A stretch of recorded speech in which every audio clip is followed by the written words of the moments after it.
This is an office chair from Hoffree. This chair offers adjustable lumbar support. It can also let you roll back the chair and go up and down, like pretty much most chairs have it, except that every single chair has the up and down functionality. And also, the chair can go up to 450 pounds in weight, and it goes as 22 inches wide for all those big people out there who are looking to buy a chair. The materials of the chair is PU leather, which I'd never seen that kind of leather in a chair that I've seen. But anyways, that's what it is when it comes to the cushion part of the chair where you sit down and all that stuff. And now I'm going to show you guys my experience and review on how it's built by the time I got it, and is it comfortable or whatever. That's what I'm telling you right now.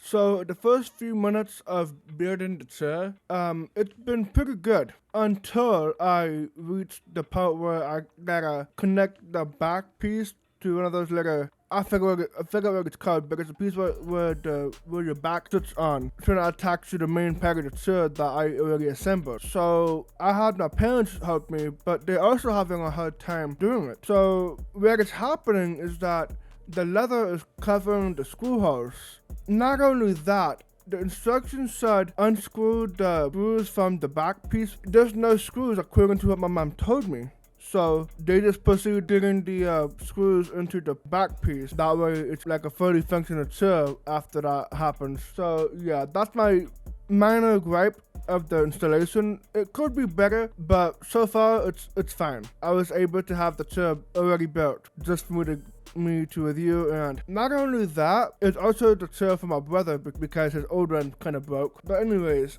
yeah, it's comfortable. Honestly, I don't have much to say. It's comfortable. It's a good quality chair for however much on Amazon it is. And also, if you want to buy this chair on Amazon, I will have the link in the description below, and you can actually type in the code BLIND30OFF, which I think stands for off, honestly, because, yeah, anyways, so you can get 30% off your order on that chair. Honestly, I don't have much to say about it since I'm not really a professional chair reviewer. I'm mainly focusing on PCs and like computers. Yeah, I'm gonna end this video here, honestly. Thank you guys for watching.